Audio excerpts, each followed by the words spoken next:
Well, it's time to start the most expensive and mentally and emotionally and physically taxing project of my entire YouTube career. We're gonna need lots of this. My whole YouTube channel started with Jeeps, particularly my 99 Wrangler TJ. I've had the longest out of any car, because it was my first. So when the opportunity presented itself for me to get my hands on one of the lowest mile Jeep Wrangler TJs I've ever come across, I jumped on it. And it would end up being one of the largest, most complex and expensive projects I've had to date. This project's gonna have lots of roadblocks. And the first one, seeing if the truck can actually make it there to get it. Nice long one for the glow plugs this morning.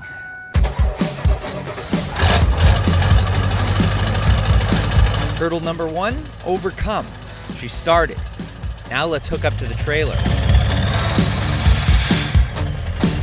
Or make a few attempts at it.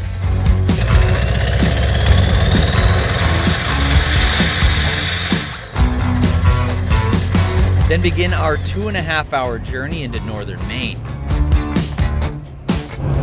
Look at that blue top steering box, keeping this thing straight as an arrow. Amazing. What a difference this thing is to drive. And then, in the bounds of this quaint and what appears to be a rather wealthy little town, we found it. There she is.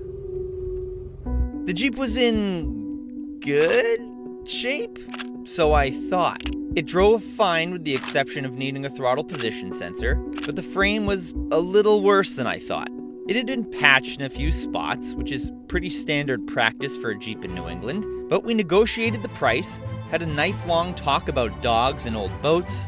I loaded it on the trailer, posed as my paparazzi took quite awkward pictures of me strapping the Jeep down, and then I began my trek home, absolutely, completely unaware of the mess I just got myself into. Ladies and gentlemen, we got him.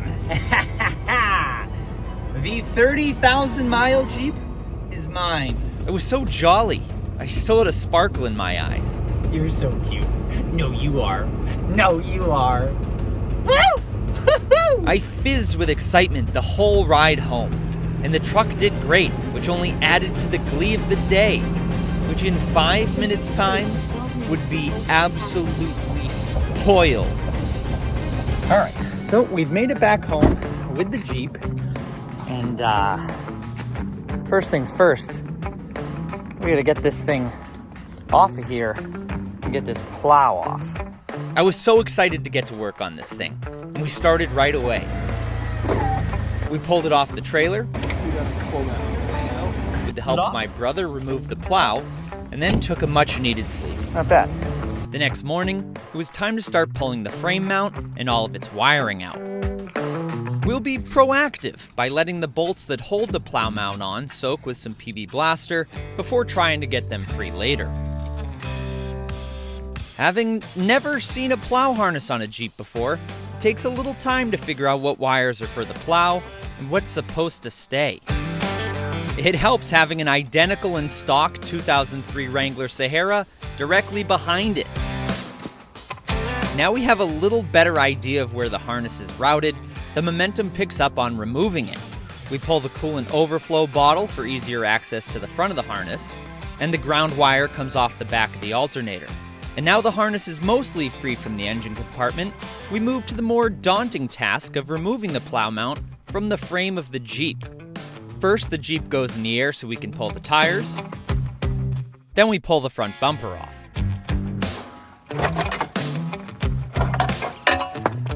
The bolts holding the plow mount on were rusted, even more than I was anticipating. So we need lots of heat to try to break these bolts free. And when that inevitably doesn't work, I have to cut them all off. This process sucks and took a long time, but it finally came off. If this thing comes out, I'm gonna scream. Joy. Oh. Wow. Oh. God, I hate you. After drying my tears of joy, it was back to pulling the rest of the plow harness through the firewall and removing the plow controls from the cab. And finally, everything was removed. Now it's time to start cleaning up the frame, a process I've done various times on the previous 800 or so Wranglers I've had. We'll use a combo of a grinder with a wire wheel and a needle scaler, which is essentially an air chisel with a bunch of steel needles attached. It's perfect for removing rust, mill scale, and old paint. And it's perfect for removing the flaking undercoating and rust from our Jeep frame. It's really loud and sends flakes of metal everywhere, so be sure to practice safe needle scaling. A wire wheel or wire cup brush works great for this too, but just be careful for when it kicks back on you. Well, that was a first. The wire wheel got wrapped around my sweatshirt. I don't think it cut me. Wow, that was interesting. That could have been really bad. Again, which is why it helps to dress like you're going into battle when you're doing this process. This process is tedious and takes quite some time, but here's what the front corner we haven't done looks like versus the front corner we did. We continue on into the evening, hitting the front axle, the drag link, and the track bar, and then onto the front frame horn, sway bar, and every suspension component in the driver's side wheel well. The following day, the grueling work continues, hitting all the spots we missed yesterday again and again, each time finding new little bits of corrosion in hidden little crevices. This is a lot of work, and if you want to do it right, it takes days to complete. 4 full days. Since the exhaust is coming off anyways, we're gonna get it out of the way now, with a Sawzall. With it out of the way, we now have more room to, you guessed it, needle scale. As much as it sucks to do, and as filthy and exhausted as you get doing it, it's pretty satisfying work. It gets you excited to get painting. But what sucks the absolute most, these past 4 days of work would be for absolutely nothing, because we found this. Well, the whole area up above the transmission was all rotted and cracking. It was just too much damage. There's no patching that. That sucks. This damage is just, it's too much. I thought I could fix the other areas, but I didn't see this when I first went to see the Jeep, and I couldn't even see it this whole time I was needle scaling. It's like up under the transmission, I was like sitting upright. This sucks. This really, really sucks. So that night, Dad and I loaded up the 7.3 and the trailer and headed 2 hours up into Vermont to get this. An entirely new to us, chassis. Look at the condition that this thing is in. Look at that. And this thing's got everything on it. Sway bar links all attached. Brake lines, all in good shape. Look, all the brake lines. Vent lines, I think, vacuum lines. This is where it was rotted on the other frame. And look at this. Look at how clean it is. It's beautiful, pristine for a Jeep.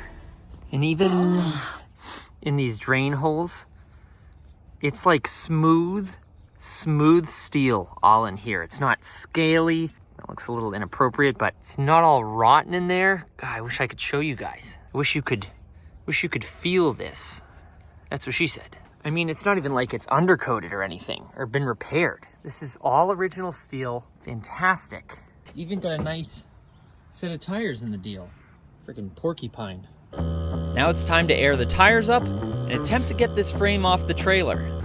Myself. This is going to be a true test of my strength. Or idiotness. I hope the brakes work. I am the brakes. Little by little, while using a block of wood as a safety, that probably wouldn't do much anyways, we rolled the frame off the trailer. That doesn't pay that much, actually. But one problem. The front wheels wouldn't turn. and I was in the middle of the street. So after a calculated and thoughtful attempt to get the front wheels to turn, I resort to a combination of bouncing and shimmying the frame little by little.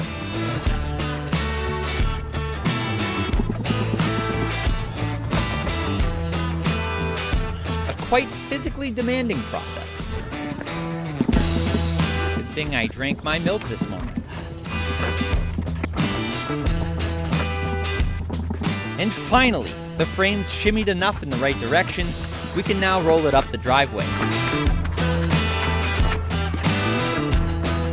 Which is uphill, of course.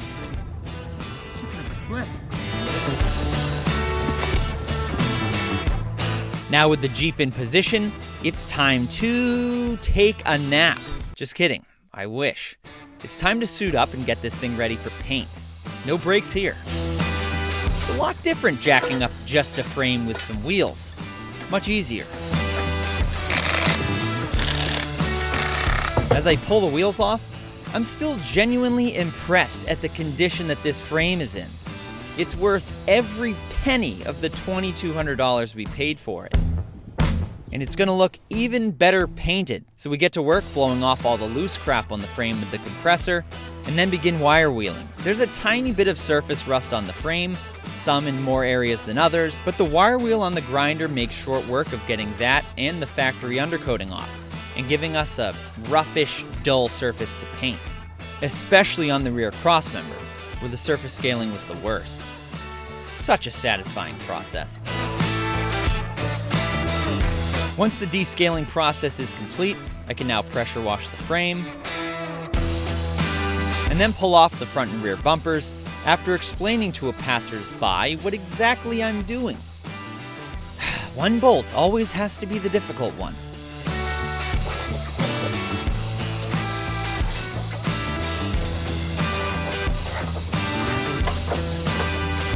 But it finally came out, and the bumper comes off.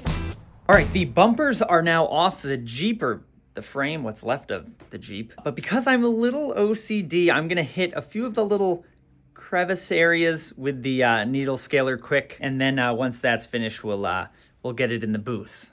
Booth, he calls it. If only I could have looked at the original Jeep frame with this sort of visibility and saved myself days of crap work. But you live and learn. Now the frame's looking good, let's put the wheels and tires on it, air up the tires once again, and roll it into the paint booth, aka the portable garage. Now a much easier task since we got the front wheels to turn. Dad and I put plastic down and tape up the edges to keep the heat in. Come up a little higher, Dad. And then I spend another 2 days digging into the little corners and crevices, making sure this frame is perfect and completely ready for paint. Now I think we're good and ready for paint. I'll clean the frame one more time and blow it off, then wet the floors to keep any dust down. And while Dad does the finishing touches on the frame, I'm bringing the Jeep to a body shop to have this area of rust on the back fixed professionally. We'll go pick it up in a few weeks, but now back to our frame. And what are we gonna coat it with? Dad and I start with a coat of etch primer on the bare metal parts of the frame. Etch primer is a special coating that sort of burns the metal surface slightly, in a good way, with acid and zinc. This creates a rough surface on the metal and creates a strong grip for the next layers of paint to grab onto. A few minutes later, we hit it with a few coats of filler primer. I've found filler primer perfect for filling in small imperfections on these frames and for filling in small areas of pitting in the metal. And it's looking really good so far. And now, it's almost time for our top coat. It's 3:50 a.m. This is when I normally get up, and we fired up the heater, so by about noontime, it'll be warm enough in here to put on some color. All right. As you can clearly tell, this is a process I am hyped for. See, I told you I was excited. You guys understand me, right? Now with the temp in the booth perfect for paint, I wipe down the frame one last time and go over it quick with a propane torch to burn off any fuzzies and help raise the temperature of the metal. Even though the ambient temp is good for paint, the metal needs to be the right temp too. And in the wintertime in New England, this can be kind of difficult. Now it's time for our top coat, and we're continuing the trend of using Rust-Oleum. Not sponsored, I'm just comfortable with using their products. They've worked well for me in the past, it's pretty inexpensive, and it's readily available in many stores. We're top coating with their farm and implement paint. This paint got great reviews on many truck, Jeep, and farming forums. It's a tough oil-based paint, and if farmers are trusting it on their equipment, it'll work just great on this Jeep frame. I wait about 15 minutes between coats, and of course, have to go over it one last time to make sure I got plenty of paint in the little areas that are easy to miss. And now, it's coated. Alright, so the frame has been drying in here for about, it's got to be 2 or 3 days now. 99% of it is covered. There's a few spots. I'll show you guys how the frame came out when I roll it outside. You can see it better. But there's a few spots that I didn't cover, like the motor mounts, because those are getting cut off. And these 6-cylinder mounts are getting put on. There's a few little spots, like right here's a little boo-boo. I'll touch that up. I think it's just water, because the problem is I'm using a little heater. It's heating this up in here, and then condensation is forming on the roof, and it's dripping down onto the frame right like that. So I'll just dry this, scuff it up, and shoot it again real quick. And also the shocks. Those are getting replaced, so I didn't bother taping them up or anything. I'll have brand new shocks going in. Those will be in tomorrow. So all we have left to do while the frame is just naked like this is change the front and rear diff fluids, do the shocks. That'll be tomorrow when they actually come in. Because the front and rear diff covers were going to be coming off anyways, so I could change the diff fluid, I didn't fully coat them with paint. That oil actually looks really clean. So off comes the rear cover, along with what's left of the old gasket. And off comes the front. Both the diff fluid in the front and rear is surprisingly clean, but it's worth changing it anyways. Easy enough. There she is. Come on now, finish your dripping. Now we can fully paint the front and rear diff covers. So we clean all the old fluid and gunk from the inside of the covers, and then scrub and degrease the outside. Even though there's snow on the ground, it's a particularly warm day out. So out in the yard, we put our first coat of primer on, and then a few coats of the tractor black. Once the covers are dry, we use Permatex to make a gasket on both covers, and then bolt them back on, taking extra care not to smudge the seal we made. Then we can fill the floor and both diffs with the proper 80/90 GL5 gear oil. Next, we can start to work on getting the old shocks out. Replacing shocks is usually an easy task. It should be especially easy on a car without a body in the way. Keyword is should. The bottom shock bolts on the driver's side come out easy enough, but the top, that required a little more finesse. Same story on the other side. Bottom bolts, no problem. Upper bolt, shred. I think it's about time for some new gloves. Anyways, geez, the front shocks are finally out. The bottom bolts were nice and easy to get off, but these top ones, I could not keep the actual piston on the shock from spinning. And I tried to hold the nut that is disintegrated. Here it is. So, it's like that. I was able to turn this nut, but I just couldn't hold the rest of the screw that's attached to the piston. This is the piston. So I just ended up having to snap the thing off. That's what I read on a forum post. Quite a few people had to do, but I just had to pull and break the piston in half because I'm not reusing them. The new shocks didn't come in till the next morning, so we fitted them with shiny new hardware. The shiny new shocks, bolted with shiny new bolts onto a shiny new frame, just looks incredible. Now with the fronts fitted, we can move to the back. The rear bottom shock bolts come out easy enough. But the tops, again, a different story. On both the driver and passenger sides, the innermost upper bolt snapped. At least there was enough of the bolt hanging out that Dad and I, with the help of some heat, could bite onto it with vice grips and get them out. And of course, use extra precaution using a torch around a fuel tank. Just don't do it. With the broken bolts out, the rear shocks can come out. And in go the new ones. And now, the chassis is just about done. So, I'm gonna put the wheels on, put the adapters on, put the wheels on. Pain in the ass that they're JK wheels. And then we'll get this thing on the ground and roll it out. And then it gets, well, I guess it hasn't been easy, but it hasn't been that difficult. Then it gets, then we get a little complex. With the wheels back on, and the Jeep once again a roller, a much nicer looking roller, we can roll it out of the makeshift booth. And the following day, go pick the Jeep up from the body shop and see how the repair came out when you pay a professional. That looks freaking incredible. Look at that. Wow. But there's one minor setback.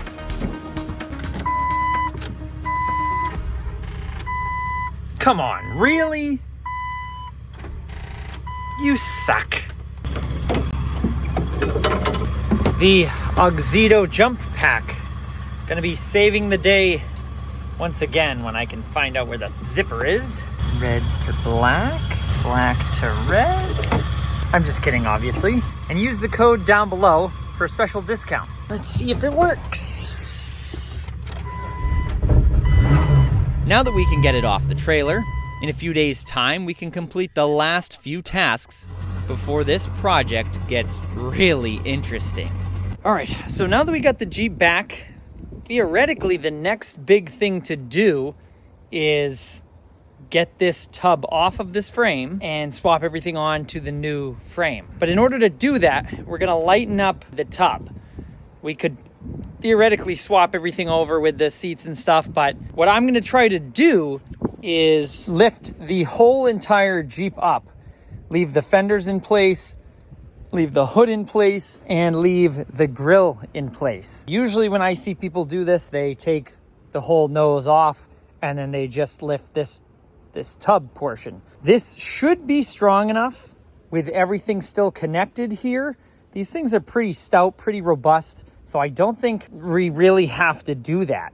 It's gonna save quite a bit of time not having to pull the fenders off, the grill off, but what I will do is disconnect like the radiator hoses, the brake booster, the engine harness, so that everything that's on the fenders and the grill, I should say Radiator Sport grill, can just come right out. And then what will remain is just the engine in the chassis. I'm not gonna pull the whole entire interior out. I'm gonna pull the seats because that's easy enough to pull out, and these things do weigh quite a bit. That's pretty much it. Probably just the seats, front and rear. So without further ado, let's get to it. First, we empty the Jeep of all my rubbish and get this stupid orange safety light out of there. And then we can pull the back seat, which actually doesn't even require taking out any bolts. It just folds forward and unlatches from its mounts. Next, we move the carpet so we can access the front bolts. There's only 4 bolts holding each seat, but they are usually pretty stuck. And in order to not damage the carpet while pulling the seat bolts, I'll loosen the bolts holding down the console so I can pull the front carpet completely. And with that out of the way and the help of a little heat, we pull all 4 driver's side seat bolts. Ah, that's freaking hot. And here it is. And then all 4 on the passenger side.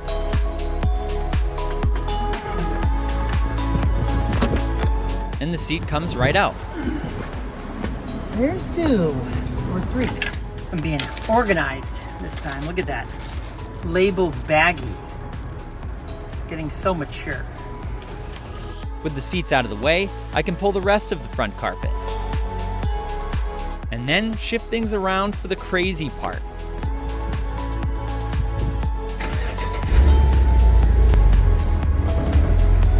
One newfound benefit of being tall, being able to see without a seat. We've got it over here on the side of the garage, and this is where we're going to basically do the swap, because I don't have a lift or anything. So what we're thinking is we're going to undo all the body mount bolts, lift up the tub, roll out the chassis, roll in the new chassis, and then swap over everything right here. It's much easier said than done, but that's a problem for a future Jake. So right now we still have to finish up removing everything else so that we can get the tub up and off of the chassis anyways.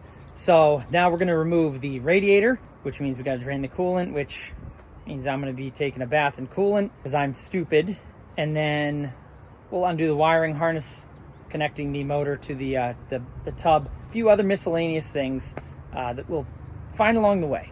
Now the Jeep's in its final resting place where the whole swap will happen. We need to get all the stuff out of the way so the body can lift straight up off the frame. Starting with the radiator. So we drain all the forbidden fruit punch, then remove the coolant overflow bottle and all 4 bolts holding the fan shroud to the radiator.